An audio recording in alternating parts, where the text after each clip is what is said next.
نحمده ونصلي على رسوله الكريم اما بعد اعوذ بالله من الشيطان الرجيم بسم الله الرحمن الرحيم رب اشرح لي صدري ويسر لي امري واحلل عقدة من لساني يفقهوا قولي. وعن ابي ذر انه استأذن على عثمان فأذن له وبيده عصاه فقال عثمان يا كعب ان عبد الرحمن توفي وترك مالا وما ترى فيه؟ فقال ان كان يصل فيه حق الله فلا بأس عليه.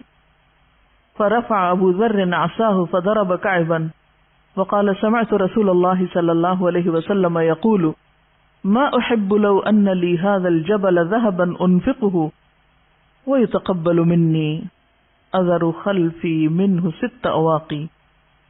انشدك بالله يا عثمان اسمعته؟ 3 مرات قال نعم. رواه احمد. وعن ابی ذر ابو ذر رضی اللہ عنہ سے روایت ہے انہ کہ بے شک انہوں نے استأذن اجازت مانگی علی عثمان عثمان رضی اللہ تعالی عنہ سے خلیفہ ثالث سے. فأذن له تو آپ کو اجازت دی گئی، یعنی اندر آنے کی، پاس آنے کی اجازت مانگی، انہوں نے اجازت دے دی. وہ بیدہ عصاہ اور ان کے ہاتھ میں عصا بھی تھا. کس کے ہاتھ میں؟ ابو ذر کے. فقال تو کہا عثمان نے یا کعب اے کعب ان عبد الرحمن بے شک عبد الرحمن توفی فوت ہو گئے، وترک مالا اور وہ مال چھوڑ گئے. فما تری فیہ تو تم کیا دیکھتے ہو اس میں، یعنی اس معاملے میں تمہارا کیا خیال ہے، تمہاری کیا رائے ہے؟ فقال تو کہا کس نے؟ کعب نے. ان کانا اگر وہ تھے، یصلو جوڑتے یعنی ادا کرتے، فیہ اس میں، حق اللہ اللہ کا حق، فلا بأس تو کوئی حرج نہیں، علیہ اس پر. فرفع تو اٹھا لیا، ابو ذر نے عصاہ اپنی عصا، فضرب کعبا تو ماری کعب کو، وقال اور کہا سمعت رسول اللہ میں نے سنا ہے رسول اللہ صلی اللہ علیہ وسلم سے، یقول آپ فرماتے تھے، ما احب نہیں میں پسند کرتا، لو اگر، ان بے شک، لی میرے لیے، ھذا الجبل یہ پہاڑ، ذہباً سونے کا ہو، انفقہ کہ میں خرچ کر دوں اس کو، ویتقبل اور قبول کیا جائے، منی مجھ سے، کہ اذرو میں چھوڑ دوں. اذرو سے پہلے ان محذوف ہے اور ان کے حذف کے ساتھ یہ احبو کا مفعول ہے. خلفی اپنے پیچھے، منہ اس میں سے، 6 اواقیہ اوقیہ. انشدک میں تم کو قسم دیتا ہوں، باللہ اللہ کی، یا عثمان اے عثمان، اسمعتہ کیا تم نے سنا اس کو؟ 3 مرات 3 بار کہا. قال نعم کہنے لگے جی ہاں. رواہ احمد اسے احمد نے روایت کیا ہے. بامحاورہ ترجمہ. حضرت ابو ذر کہتے ہیں کہ انہوں نے حضرت عثمان سے حاضری کی اجازت چاہی. حضرت عثمان نے اجازت دے دی. اس وقت حضرت ابو ذر کے ہاتھ میں لاٹھی تھی. حضرت عثمان نے کہا اے کعب عبد الرحمن نے وفات پائی اور مال چھوڑ گئے، پس تم اس مال کی نسبت کیا رائے رکھتے ہو؟ حضرت کعب نے کہا اگر وہ مال میں سے خدا کا حق نکالتے تھے. اب سچویشن اس طرح ہے کہ حضرت عثمان اور کعب بیٹھے بات کر رہے ہیں، اتنے ابو ذر آ جاتے ہیں. ٹھیک ہے، کنفیوژن نہ ہو. عبد الرحمن نے وفات پائی اور مال چھوڑ گئے، پس تم اس مال کی نسبت کیا رائے رکھتے ہو؟ حضرت کعب نے کہا اگر وہ مال میں سے خدا کا حق نکالتے تھے یعنی زکوٰۃ وغیرہ ادا کرتے تھے تو کچھ مذائقہ نہیں۔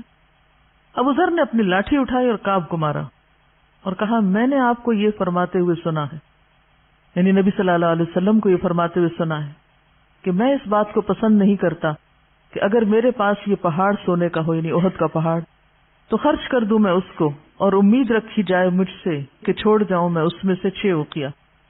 اس کے بعد ابو ذر نے عثمان سے کہا عثمان میں تم کو اللہ کی قسم دیتا ہوں تم نے بھی اس کو سنا ہے۔ 3 مرتبہ ابو ذر نے یہ الفاظ کہے۔ حضرت عثمان نے کہا جی ہاں، یعنی میں نے بھی اس کو سنا ہے۔ اسے احمد نے روایت کیا ہے۔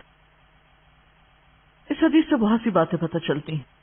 پہلی بات کہ کسی کے پاس جانے کے لیے اس سے اجازت ضروری ہے، بغیر اجازت کسی کے کام میں مداخلت نہیں کرنی چاہیے، اور خاص طور پر ذمہ داران کی، کیونکہ حضرت عثمان خلیفۃ المسلمین بھی تھے، ذمہ داروں میں سے تھے۔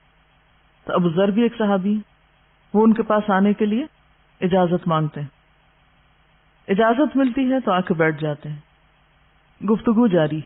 حضرت عثمان کہتے ہیں کعب عبد الرحمن فوت ہو گئے ہیں اور بہت سا مال ہے ان کا پیچھے، تو تمہارا اس کے بارے میں کیا خیال ہے کہ انہوں نے یہ ٹھیک کیا اتنا مال جو کمایا اور اتنا مال جو چھوڑا؟ عبد الرحمن بھی صحابی ہیں۔ تو کعب کہنے لگے کہ اگر وہ اللہ کا حق دیتے تھے اس میں، زکوٰۃ وغیرہ نکالتے تھے، صدقہ خیرات کرتے تھے، فلا باس علیہ، تو کوئی بات نہیں جتنا بھی چھوڑا ہے۔ اس پر حضرت ابو ذر اٹھے اور ان کے ہاتھ میں جو لاٹھی تھی وہ کعب کو دے ماری۔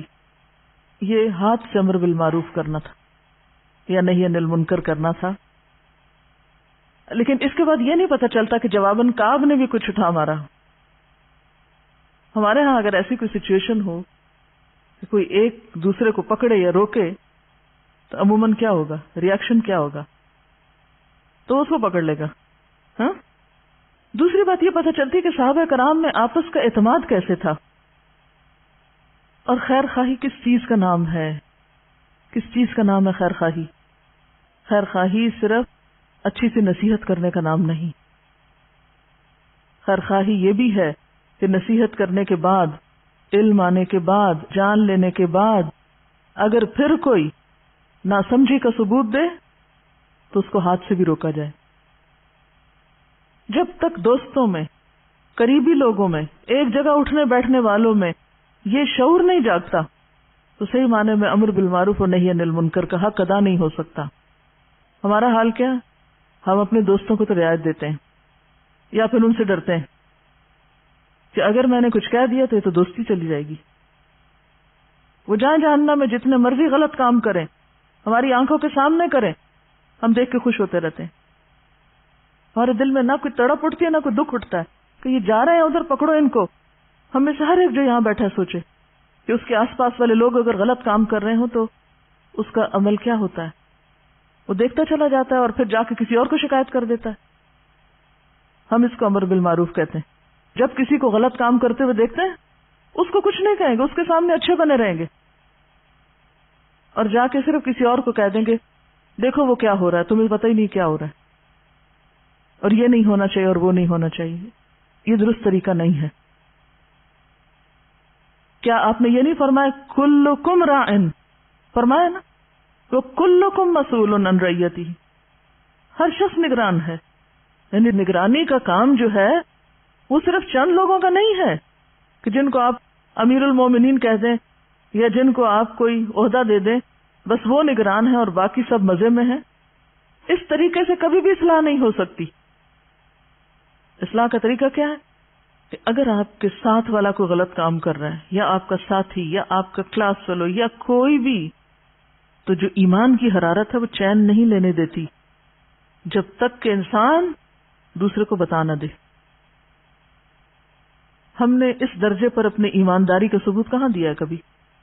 صحابہ کرام میں یہ بھی نظر آتا ہے کہ اللہ کے رسول نے ایک بات کی، تم کیا کہہ رہے ہو؟ سوچنے کی بات یہ، ان کے اندر کہنے کی جرت کیوں تھی؟ کیونکہ خود باعمل تھے۔ جو شخص بے عمل ہوتا ہے اس میں کوئی جرت نہیں ہوتی۔ دوسری بات، سننے والے بھی کیوں برداشت کرتے تھے؟ وہ سمجھتے تھے یہ ہماری ذات کے خلاف کوئی انتقام نہیں ہے، یہ ہماری خیر خواہی ہو رہی ہے اور ہمیں ایک بڑی مصیبت سے بچایا جا رہا ہے. ایسا دونوں طرف نہیں سوچتے نا. خیر خواہی کرنے والے بھی ذات کا مسئلہ بنا لیتے, وہ بھی آنکھیں دیکھتے بے فکر بے حس بنے رہتے, اور کرنے والے بھی برداشت نہیں کرتے. لہذا دونوں طرف کو قصور ہے. اس کا یہ مطلب نہیں کہ ہم ہر وقت اس طرح کا امر بالمعروف اور نہی عن المنکر کریں, لیکن ایٹ لیسٹ ہمارے سامنے ایک حرام کام ہو رہا ہے, غلط کام ہو رہا ہے, منکر ہو رہا ہے, ناپسندیدہ چیز ہو رہی ہے, اور ہم کچھ بھی نہ سوچیں کہ یہ غلط ہے, صرف ایک چٹ لے کے آگے پہنچا دیں بس, اور سمجھے ہماری ذمہ داری ہو گئی ادا. نہیں ہوئی. آپ کے اندر اتنا ایمان ہونا چاہیے, جو غلط کرا آپ اس کے سامنے کھڑے ہو کے. بہت سے لوگ آپ میں سے بعض اوقات کوئی بات لکھتے بھی ہیں کسی کی یا کچھ, اپنا نام ہی نہیں لکھتے, ایک خیر خواہ لکھ دیتے ہیں. یہ کس قسم کی خیر خواہی؟ کیونکہ جب تک کسی بات کو دونوں طرف سے نہ دیکھا جائے, مثلا اگر آپ مجھے کسی کی شکایت لکھ دیتے ہیں اور نام بھی نہیں اپنا لکھتے, اور میں ون سائیڈڈ سٹوری سن کے ایک فیصلہ دے دوں, کیسے دے دوں؟ مجھے جاننا ہے کہ آپ کون ہیں, کس کانٹیکسٹ میں آپ دوسرے کی شکایت کر رہے ہیں, تاکہ دوسرے کا بھی نقطہ نظر جانا جائے اور پھر آپ کو وضاحت کی جائے. تو یہ انتہائی بزدلی ہے, انتہائی بزدلی کہ آپ امر بالمعروف بھی کر رہے ہیں, خود کو بچا بھی رہے. پھر وہی اپنی بچت ہے نا, تاکہ کوئی آپ کو کچھ نہ کہے, کیونکہ آپ جب کسی کو کچھ کہیں گے تو دوسرا بھی لازماً آپ کو کچھ کہے گا, چھوڑے گا تھوڑی. تو ہم بعض اوقات دوسروں کے لیے تو جائز سمجھتے ہیں کہ ہم دوسروں کو سب کچھ کہتے رہیں, لیکن اس کی اجازت نہیں دیتے کہ کوئی ہمیں بھی کچھ کہہ سکے. تو یہ بھی ٹھیک نہیں. تو یہ صبر اور حوصلے کی بات ہے. کوئی معاشرہ ترقی نہیں کر سکتا. آپ دیکھیں کہ یہ بات جو ہے بہت سے معاشروں کے اندر پائی جاتی ہے کہ بہت پازیٹیولی آخری درجے تک دوسروں پر تنقید کرتے ہیں, کرٹیسائز کرتے ہیں, مگر دلیل کے ساتھ اور تحقیر کے ساتھ نہیں کہ دوسرے کو حقیر ثابت کرنا مقصود ہو. کیونکہ دوسرے کو جھنجھوڑنا بھی ضروری ہے تاکہ وہ اپنی غلطی کی اصلاح یہاں کر لے دنیا میں, ورنہ قیامت کے دن آپ کو پکڑے گا, تم میری دوست تھی, تم میرے ساتھی تھے, مجھے کیوں نہ بتایا تم نے, مجھے کیوں نہ پکڑا. تو کیا کہے گا, یار اب اس کو بھی پکڑو, یہ دیکھتا تھا اور مجھے نہیں بتاتا تھا. بنی اسرائیل پہ لعنت کیوں ہوئی؟ لا یتناہون عن منکر فعلوہ, آپس میں ایک دوسرے کو برائیاں کرتے دیکھتے تھے, روکتے نہیں تھے. تو ٹھیک ہے, جو بالکل بگنر ہوگا اس کے ساتھ معاملہ اور ہوگا. دین میں بھی درجے ہیں نا. ایک شخص وہ ہے جو ابھی نیا نیا دین کی طرف ہے, اب آپ اس کے اوپر لاٹھی اٹھا لیں, یہ انتہائی غلط بات ہوگی. ابھی بچہ ہے, ابھی سیکھ رہا ہے, ابھی شروع ہوا ہے. اس کے بعد اگلا درجہ آئے گا, جب اس میں تھوڑا سا حوصلہ آئے گا, پھر اگلا آئے گا. اور وہ لوگ جو ذمہ داری کے درجے پہ پہنچ جائیں, ان کا درجہ بچے والا نہیں ہے. تو یہاں جن دو صحابہ کے بیچ میں یہ معاملہ ہو رہا ہے, یہ ذمہ داری کے درجے پر ہو رہا ہے. وہ خلیفہ کے پاس بیٹھے, اہل علم ہیں. اور دوسری طرف آپ دیکھیے کہ غیرت کتنی ہے آپ صلی اللہ علیہ وسلم کی بات کے سامنے کسی اور کی بات یا اوپینین کے بارے میں. آپ دیکھیے کہ کتنے سینسٹیو ہیں, اور شاید اس وجہ سے بھی کہ اللہ تعالیٰ نے ان کے ذریعے دین کو محفوظ رکھنا تھا یا اصل شکل میں پہنچانا تھا. بہرحال یہ ابو ذر کا موقف تھا اور وہ اپنے اس موقف میں بہت مضبوط تھے. اگرچہ دوسرا موقف بھی موجود ہے, ٹھیک ہے نا, دوسرا موقف بھی موجود ہے. اسی لیے تو اللہ تعالیٰ نے وراثت کا قانون دیا ہے, اسی لیے تو اللہ تعالیٰ نے زکوٰۃ کا قانون دیا ہے. اگر کسی کے پاس کچھ رہے ہی نہ تو زکوٰۃ کہاں سے اور وراثت کہاں سے. لیکن ابو ذر جس موقف کے حامل تھے اس پر وہ شدت سے کاربند بھی تھے. اب کیا ہوتا ہے, فضرب قائما وقال سمعت رسول اللہ صلی اللہ علیہ وسلم یقول ما احب لو ان لی هذا الجبل ذهبا انفقه, کہ میرے پاس پہاڑ برابر سونا تو بھی میں اسے خرچ کر دوں. ویتقبل منی, یتقبل منی میں کہ اتنا خرچ کر کے بھی میں کیا تمنا کروں گا کہ کاش قبول ہو جائے, اللہ کرے کہ قبول ہو جائے. یعنی جتنا بھی ہے میرے پاس میں دے ڈالوں اس امید کے ساتھ کہ قبول کیا جائے گا مجھ سے. تو اس پر میں اس بات کو ترجیح نہیں دوں گا کہ میں اس میں سے اپنے پیچھے اپنی وراثت میں 6-7 اوقیے کو چھوڑ جاؤں, یعنی سارا ہی دے دوں گا.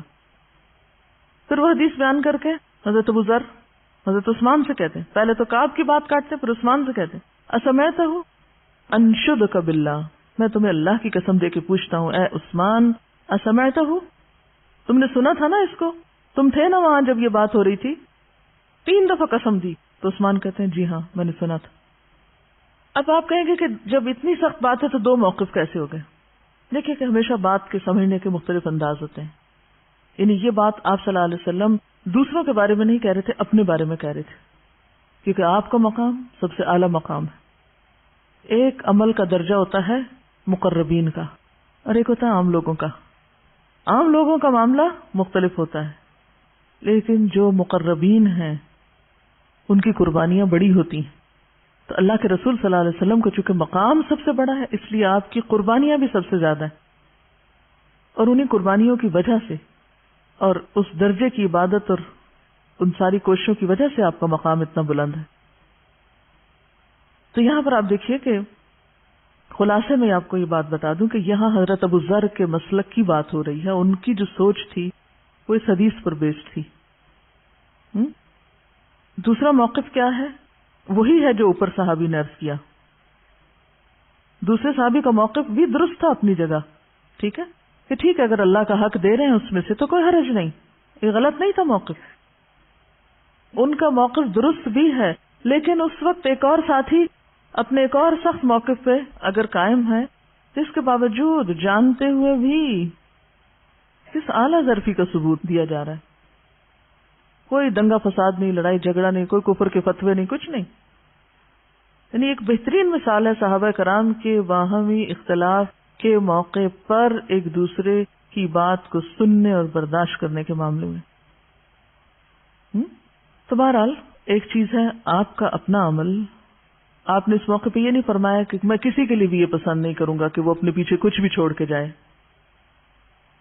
آپ نے اپنے لیے نہیں کیا پسند، لیکن دوسروں کو اس پر مجبور نہیں کیا.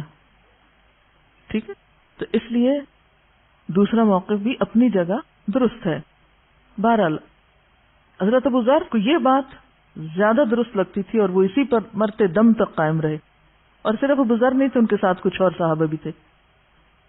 تو جیسے عام طور پر بات ہوتی ہے نا کہ صحابہ میں بھی اختلاف تھا، یہ بات ہوتی ہے نا، یعنی مسلکی اختلاف کی جو بات ہوتی ہے، تو صحابہ میں بھی بعض مقامات پر آپس میں اختلاف تھا، لیکن اتنی خوبصورت مثالیں آپ کو تاریخ میں ملیں گی کہ اختلاف کے باوجود وہ یکجان تھے، اختلاف کے باوجود اتحاد. یہ یہیں سے نکلتا ہے. اگلی حدیث دیکھیے. وعن عقبة بن الحارث قال صليت وراء النبي صلى الله عليه وسلم بالمدينة العصر فسلم ثم قام مسرعا فتخطى رقاب الناس إلى بعد حجر نسائه ففزع الناس من سرعته فخرج عليهم فرأى أنهم قد عجبوا من سرعته قال ذكرت شيئا من تبر عندنا فكرهت أن يحبسني فأمرت بقسمته. رواه البخاري. وفي رواية له قال كنت خلفت في البيت تبرا من الصدقة فكرهت أن أبيته.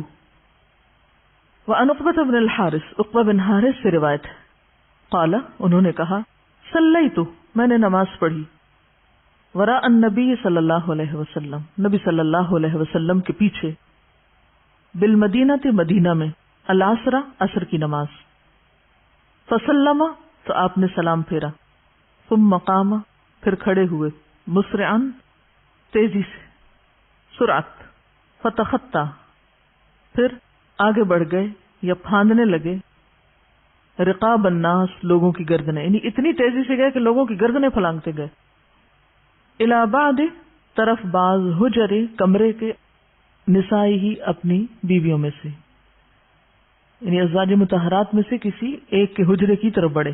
ففزع الناس تو گھبرا گئے لوگ، من سرعتی ہی آپ کی جلدی سے، فخرج علیہم تو وہ آپ پر نکلے، یعنی آپ صلی اللہ علیہ وسلم دوبارہ واپس آئے. فرآ تو آپ نے دیکھا، انہم کہ انہوں نے، قد عجبوا تعجب کیا ہے، حیرانی ہوئی ہے ان کو، من سرعتی ہی آپ کی تیزی سے. قالا تو آپ صلی اللہ علیہ وسلم نے فرمایا، ذکرت شیئا مجھے ایک چیز یاد آئی، ذکرت میں نے یاد کی، شیئا ایک چیز، من تبرن تبر کہتے ہیں سونے کا بغیر ڈھلا ہوا ڈھیلا، یعنی سونے کا ٹکڑا جو ڈھلا ہوا نہ ہو. ایک تو ہوتا ہے نا سونا پگھلا کے اسی خاص شیپ میں اس کو ڈھال دیا جاتا ہے، بعض اوقات آپ نے دیکھا ہوگا کہ جو را گولڈ ملتا ہے وہ ہارٹس کی شکل میں ہوتا ہے یا سکے کی شکل میں یا کسی شکل میں، اور بعض اوقات جیسے نمک کا ٹکڑا ہوتا ہے یا پھٹکڑی کا ٹکڑا تھا، ایسے ہی سونے کا ٹکڑا جو ڈلا ہوا نہیں تھا، را تبر اس کو کہتے ہیں. اندنا ہمارے پاس فکرہ تو میں نے ناپسند کیا، ان یحبسنی کہ روک رکھے مجھ کو، یعنی وہ ٹکڑا مجھے روک دے. فامرت بقسمتہ تو میں نے حکم دیا اس کے تقسیم کرنے کا. رواہ البخاری، اسے بخاری نے روایت کیا. وفی روایت لہ، اور ایک اور روایت میں ہے، قال فرمایا یعنی آپ صلی اللہ علیہ وسلم نے، کنت خلفت میں نے پیچھے چھوڑا تھا، فی البیت گھر میں، تبرن ایک ٹکڑا، من الصدقۃ صدقے کا، فکرہت تو میں نے ناپسند کیا، ان ابیتہ کہ میں اس کو اپنے پاس رکھوں رات کے وقت. ابیتہ بیت سے، بیت گھر کو کہتے ہیں، اور بات ہے یہ بھی تو رات کے وقت کہیں ٹھہرنے کو. تو گھر وہی ہوتا ہے نا جس میں انسان رات جا کے گزارتا ہے دن بھر کام کر کے. تو آپ اس کا ترجمہ یوں بھی کر سکتے ہیں کہ اس ٹکڑے پر میرے گھر میں رات گزرے، یا یہ کہ میں اسے اپنے گھر میں رکھوں. یہ دونوں معنی آپ لے سکتے ہیں. با محاورہ ترجمہ، حضرت عقبہ بن حارث کہتے ہیں کہ میں نے مدینہ میں آپ صلی اللہ علیہ وسلم کے ساتھ عصر کی نماز پڑھی. آپ سلام پھیر کر فوراً اٹھے اور لوگوں کی گردنیں پھاندتے ہوئے اپنی بعض بیویوں کے گھر کی طرف متوجہ ہوئے. لوگ یہ دیکھ کر گھبرا گئے.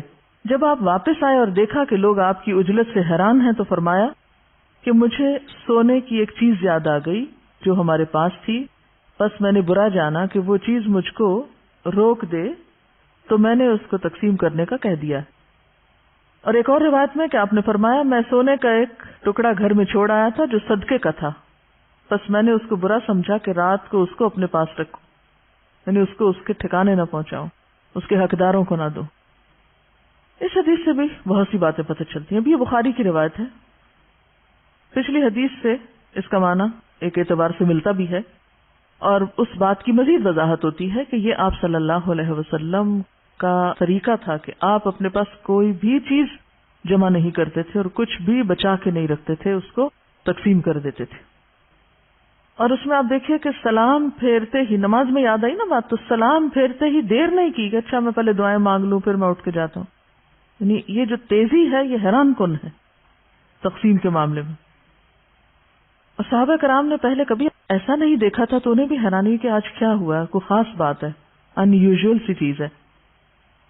تو جب آپ واپس آئے تو آپ نے صحابہ کے چہرے پہچان لیے، تو بغیر اس کے کہ وہ کچھ پوچھتے آپ نے خود ہی وضاحت کر دی کہ میرے پاس سونے کا ٹکڑا تھا، میں نے اس کو روکنا پسند نہ کیا اور میں نے اس کے تقسیم کرنے کا حکم دے دیا. اور پھر دوسری روایت میں آتا ہے کہ وہ صدقے کا تھا اور مجھے ناپسند ہوا کہ صدقہ میرے گھر میں رات گزارے. تو اس سے کیا پتہ چلتا ہے کہ خاص طور پر وہ مال جو صدقے کا ہو، جو غریبوں کا حق ہو، وہ ان تک جلد پہنچنا چاہیے. اور اس میں خصوصاً وہ لوگ جو صدقات اکٹھے کرتے ہیں اسے اکٹھے کر کے بینک میں نہ رکھ چھوڑیں یا اپنے گھر میں نہ رکھ چھوڑیں، اس کو جلد حقداروں تک پہنچائیں. یعنی یا تو اکٹھا نہ کریں، یا اگر اکٹھا کریں تو پھر اسے فوراً حقداروں تک لے جائیں. اس سے یہ پتہ چلتا ہے کہ خاص طور پر جو صدقہ ہے وہ تو کسی جگہ بھی نہیں ٹھہرنا چاہیے، ٹھیک ہے نا، اسے فوراً آگے کر دینا چاہیے. ذاتی مال اور صدقے کا مال پھر مزید فرق ہوگا. ذاتی مال اگر آپ کا آپ کے گھر میں تو کوئی حرج نہیں، لیکن اگر صدقے کا مال جو لوگوں کا حق ہے وہ آپ کے گھر میں ہے تو یہ سخت ناپسندیدہ چیز ہے. الا یہ کہ کسی مجبوری سے، مثلاً اگر آج کسی شخص کو 1000 کی ضرورت اور 500 آپ کے پاس آ جائیں اور پہنچانے کے لیے جانے میں مشکل ہے کہ آج جائیں اور کل جائیں، تو کل 500 اور آنے والے، تو ملا کے ایک دن کی وجہ سے آپ اگلے دن تک چھوڑ دیں تو اور بات ہے. لیکن اس معاملے میں غفلت اور سستی سخت ناپسندیدہ ہے. کیوں؟ اس لیے کہ جو شخص بیمار ہے، جو شخص بھوکا ہے، جس کے پاس کپڑے نہیں، اس کے اوپر جو تکلیف گزر رہی ہے اور اس کا حق آپ کے پاس رکھا ہوا ہے، تو آپ کس قدر ظلم اور زیادتی کر رہے ہیں محض اپنی سستی اور کاہلی کی وجہ سے. تو کہیں ایسا نہ ہو کہ اس مظلوم کی بد دعا لگ جائے کہ جس کا حق آپ نے رکھ لیا اپنے پاس. تو صدقات کے معاملے میں اور بھی زیادہ سینسیٹیو ہونے کی ضرورت ہے. اور جہاں تک اپنے مال کا تعلق ہے کہ اگر کوئی اپنا مال بھی اس طرح نہ رکھنا چاہے تو وہ پھر ایک مقربین کا درجہ ہے اگر اس درجے پر کوئی شخص آج بھی ابو ذر کے مسلک پر عمل کرتا ہے تو کر سکتا ہے، لیکن آپ صلی اللہ علیہ وسلم نے پسندیدہ کیا قرار دیا ہے کہ وصیت بھی کرنی ہو تو 1/3 میں کرو، اپنے بچوں کے لیے بھی کچھ چھوڑو، اور مال کو اکٹھا کرنا برا نہیں یا رکھنا برا نہیں، بلکہ اس کی محبت اور اس کی لالچ اور اس کی طرف التفات اور اسی کا خیال اور اس کی ترجیح اور اسی کے لیے فکر مند رہنا یہ ناپسندیدہ ہے۔ اگلی حدیث، وعن عائشہ رضی اللہ عنہا انہا قالت كان لرسول الله صلى الله عليه وسلم عندي في مرضه 6 دنانير و7 فأمرني رسول الله صلى الله عليه وسلم أن أفرقها فشغلني وجع نبي الله صلى الله عليه وسلم ثم سألني عنها ما فعلت 6 أو 7 قلت لا والله لقد كان شغلني وجعك فدعا بها ثم وضعها في كفي فقال ما ظن نبي الله لو لقي الله عز وجل وهذه عنده رواه احمد۔ حدیث ضعیف ہے۔ وعن عائشہ رضی اللہ عنہا، حضرت عائشہ رضی اللہ تعالی عنہا سے روایت ہے، انہا کہ انہوں نے قالت کہا، کان لرسول اللہ رسول اللہ صلی اللہ علیہ وسلم کے اندی میرے پاس تھے، آپ کے میرے پاس، یعنی آپ صلی اللہ علیہ وسلم کے کچھ پیسے میرے پاس تھے، فی مرضہ آپ کی مرض میں، یعنی مرض الموت جو تھی اس میں آپ کے کچھ دینار میرے پاس رکھے ہوئے تھے، 6 دنانیر 6 دینار اور 7 یا 7 6 یا 7 دینار تھے جو آپ نے میرے پاس رکھے اور آپ بیمار ہو گئے۔ فامرنی تو حکم دیا مجھ کو رسول اللہ صلی اللہ علیہ وسلم نے ان افرقہا کہ میں اس کو الگ الگ کر دوں، یعنی تقسیم کر دوں، اکٹھا نہ کروں بلکہ ان میں جدائی ڈال دوں، کچھ کسی کو دوں، کچھ کسی کو، کچھ کسی۔ فشغلنی تو مشغول کر دیا مجھ کو، وجع درد نے یا بیماری نے، نبی اللہ اللہ کے نبی صلی اللہ علیہ وسلم کی، ثم سألنی پھر آپ نے پوچھا مجھ سے، عنہا ان کے بارے میں، یعنی میں تو مصروف ہو گئی اور بھول گئی لیکن آپ کو یاد تھا اور آپ نے مجھ سے پوچھا، ما فعلتی کیا کیا تو نے، الستۃ والسبعۃ ان 6-7 کے ساتھ، وہ 6-7 کیا ہوئے، ان کا کیا کیا؟ قلت میں نے کہا، حضرت عائشہ کہتی لا واللہ نہیں اللہ کی قسم، لقد کان شغلنی وجعک البتہ تحقیق مشغول کر دیا تھا مجھ کو آپ کی بیماری نے یا تکلیف نے، فدعا بہا تو آپ نے ان کو منگوایا، کن کو؟ ان دیناروں کو یا اشرفیوں کو، ثم پھر وضعہا رکھ دیا ان کو، فی کفہ اپنے ہاتھ میں، یعنی منگوا کے اپنے ہاتھ پہ رکھا، فقال پھر فرمایا، ما ظن کیا گمان ہو سکتا ہے، نبی اللہ اللہ کے نبی کا، کیا اللہ کے نبی کا یہ خیال ہے یا گمان ہے، لو لقی اللہ اگر وہ ملاقات کرے اللہ سے، عز وجل عز وجل سے، وہذہ عندہ اور یہ دینار اس کے پاس ہو، وہ پیچھے چھوڑ جائے۔ رواہ احمد، اسے احمد نے روایت کیا ہے۔ حضرت عائشہ کہتی ہیں کہ آپ صلی اللہ علیہ وسلم کی بیماری کے زمانے میں میرے پاس آپ کے 6 یا 7 دینار تھے، آپ نے مجھ کو حکم دیا کہ میں ان کو تقسیم کر دوں، لیکن آپ کی بیماری نے مجھ کو مشغول رکھا اور میں ان کو تقسیم نہ کر سکی۔ اس کے بعد آپ نے مجھ سے پوچھا وہ 6 یا 7 اشرفیاں یا دینار کیا ہوئے؟ میں نے عرض کیا آپ کی بیماری کی مشغولیت کے سبب میں ان کو تقسیم نہ کر سکی۔ پھر آپ نے ان اشرفیوں کو طلب فرمایا اور اپنے ہاتھ پر رکھا اور فرمایا، کیا اللہ کے نبی کا یہ خیال ہے کہ وہ اللہ تعالیٰ سے ملاقات کرے اس حال میں کہ یہ اشرفیاں اس کے پاس ہوں؟ یعنی آپ اپنے لیے یہ بات پسند نہیں کرتے تھے اور یہ بات آپ کے خصائص میں سے، آپ کے خصائص کا کچھ معلوم ہے نا آپ، جیسے اگر آپ کی 9 بیویاں تھیں تو یہ آپ کے خصائص میں سے، تہجد کی نماز آپ پہ فرض تھی تو یہ آپ کے خصائص میں سے ہے، اسی طرح کچھ اور چیزیں جو ہیں وہ آپ کی ذات کے ساتھ مخصوص ہیں، اور انہی چیزوں میں سے ایک یہ بھی ہے کہ آپ اپنے پیچھے درہم و دینار نہیں چھوڑ کر گئے بلکہ علم کا ورثہ چھوڑ کر گئے، اور آپ اس معاملے میں مسجد کے اندر اور نماز کے بعد اور اپنے بیماری میں بھی غافل نہ ہوئے، یعنی اس معاملے میں ہمیشہ اس چیز کا خیال رکھا، اور مقربین کا مقام یہی ہوا کرتا ہے۔ وعن ابی ہریرہ ان النبی صلی اللہ علیہ وسلم دخل على بلال وعنده صبرة من تمر فقال ما هذا يا بلال؟ قال شيء ادخرته لغد. فقال أما تخشى أن ترى له غدا بخارا في نار جهنم يوم القيامة؟ أنفق بلال ولا تخش من ذي العرش إقلالا. وعن أبي هريرة، ابو ہریرہ رضی اللہ عنہ سے روایت ہے، ان النبی صلی اللہ علیہ وسلم کہ نبی صلی اللہ علیہ وسلم دخل علی بلال داخل ہوئے بلال پر، آپ کے پاس آئے، وعنده اور ان کے پاس صبرتن ڈھیر تھا، من تمرن کھجوروں کا ایک ڈھیر تھا آپ کے پاس. فقال تو فرمایا ما ھذا یا بلال، بلال یہ کیا ہے؟ قال شیء ادخرته لغد، کہنے لگے یہ ایک چیز ہے جس کو میں نے کل کے لیے ذخیرہ کر رکھا ہے. ادخرته ذخیرہ، کل کے لیے بچا کے رکھی ہوئی ہے. فقال تو فرمایا اما تخشا، تم ڈرتے نہیں ہو؟ بلال ڈر نہیں لگتا؟ ان ترا لہو کہ تم دیکھو اس کو، غدن کل، بخارن آگ کا اثر، فی نار جہنم جہنم کی آگ میں، یوم القیامہ قیامت کے دن، یعنی یہ کھجوریں کل قیامت کے دن جہنم کا غبار بنے، دھواں بنے. انفق بلال، بلال خرچ کرو، ولا تخشا مت ڈرو، من ذی عرش عرش والے سے، اقلالا کمی کرنے کا، فقر و افلاس کا. حضرت ابو ہریرہ کہتے ہیں کہ نبی صلی اللہ علیہ وسلم حضرت بلال کے پاس آئے، ان کے پاس کھجوروں کا ڈھیر لگا ہوا تھا. آپ نے پوچھا بلال یہ کیا ہے؟ بلال نے عرض کیا ایک چیز ہے جس کو میں نے کل کے لیے جمع کیا ہے.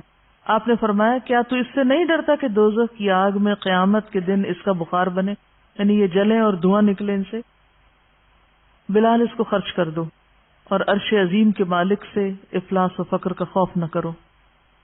یہ مقام کمال ہے مقربین کے لیے، عامت الناس کے لیے دوسرا راستہ بھی ہے. سورۃ الواقعہ کی آخری آیات کہ ایک اصحاب الیمین ہوتے ہیں، ایک اصحاب الشمال ہوتے ہیں، اور ایک سابقون السابقون ہوتے ہیں جو مقربین ہوتے ہیں. بعض چیزیں عام لوگوں کی سمجھ میں بھی نہیں آتی. ہو سکتا ہے آپ میں سے کچھ لوگوں کو یہ باتیں عقل سے بالا لگتی ہوں، تو اس طرح تو دنیا میں رہنا بہت مشکل ہے، کیونکہ ہماری زیادہ توجہ کس پر ہوتی؟ چیزیں سنبھالنے پر، سمیٹنے پر، اکٹھا کرنے پر، جوڑ جوڑ کے رکھنے پر. ہر چیز کو یہ سوچ کے رکھ لیتے ہیں کہ یہ کیا پتا کبھی کام آئے، اور دیتے نہیں. اس کے برعکس بعض صحابہ کا طریقہ کیا تھا اور آپ نے ان کے لیے کیا پسند کیا. ہو سکتا ہے آپ صلی اللہ علیہ وسلم آپ کو یہ نصیحت نہ کریں جو بلال کو کر رہے ہیں. کیوں؟ بلال نے جس طرح تکلیفیں سہی تھیں امیہ بن خلف کی، تو ہم میں سے کوئی بھی نہیں سہ سکتا. اس بھٹی سے نکلنے کے بعد بلال جس طرح چمک اٹھے تھے، ان کو یہ کہنا آسان تھا.